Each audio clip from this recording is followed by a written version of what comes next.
All right, everyone, welcome. When we think about hunger, our minds usually jump straight to a lack of food. But what if I told you that's only a tiny piece of a much larger puzzle? Today, we're diving into food security, and we're going to break down the key factors, the determinants, that really decide whether people have enough to eat. Let's get right into it. So, here's our game plan for today. We'll start by challenging the idea that just producing more food is the answer. Then, we're going to introduce the three core determinants: physical, economic, and social. After that, we'll dig into each of those. And finally, we'll look at the different ways food insecurity can actually show up. By the end, you'll have a solid framework for thinking about this issue.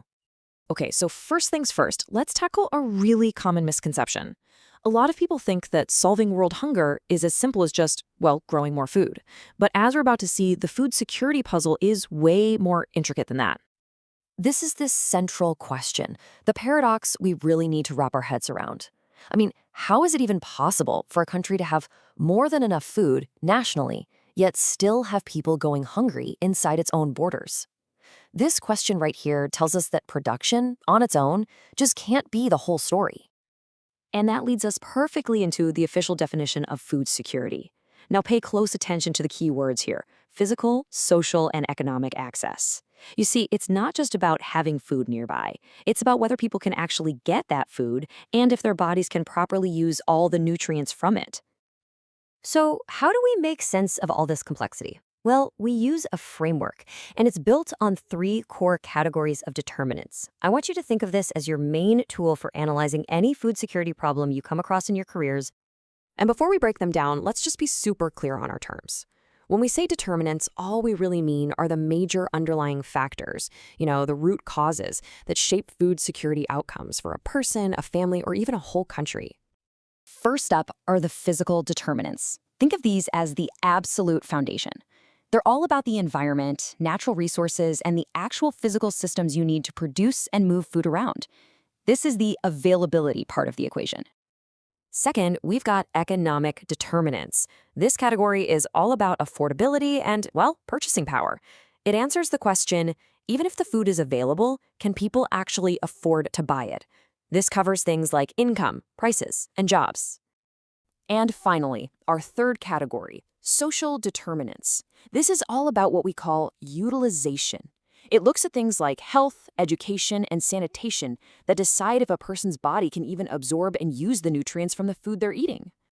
Okay, let's do a bit of a deep dive, starting with those physical determinants. We're asking the most basic question here.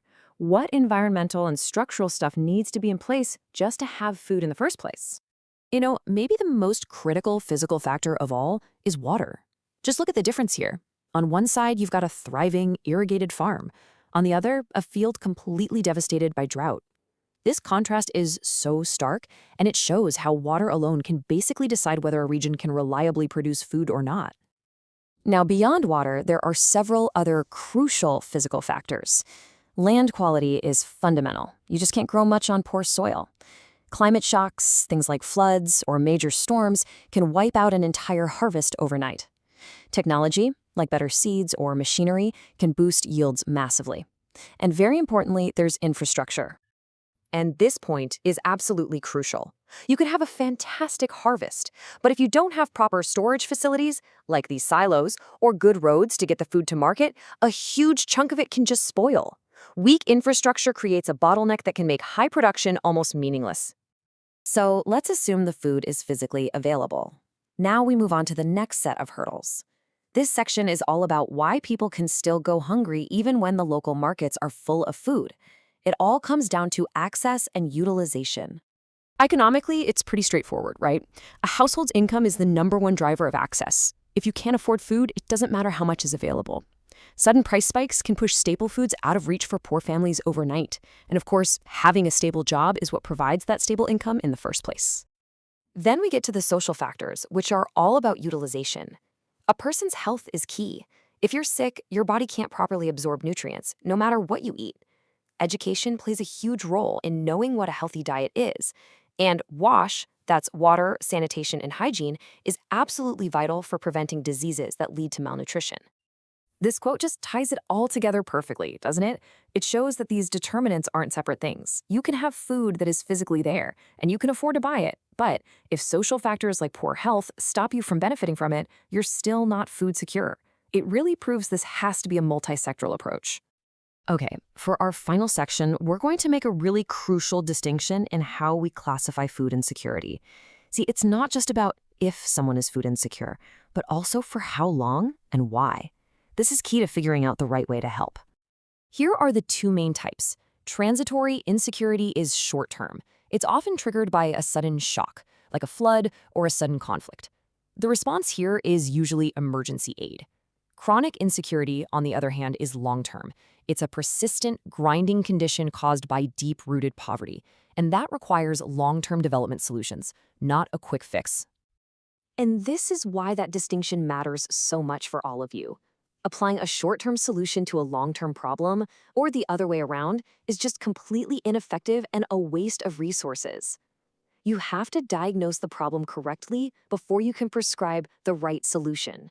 So let's bring it all home. Food security is a complex interplay of these factors. Physical determinants control availability, economic determinants control access, and social determinants, things like health and knowledge, control the body's utilization of food. And on top of all that, any problem can be either a short-term shock, transitory, or a long-term structural issue, which is chronic. I'll leave you with this final thought to chew on. When you're faced with a real-world food security crisis and you need to design a solution, where do you start? Which of these determinants, physical, economic, or social, is the very first one you should investigate to really understand the root of the problem? Think about that as we wrap up. Thank you.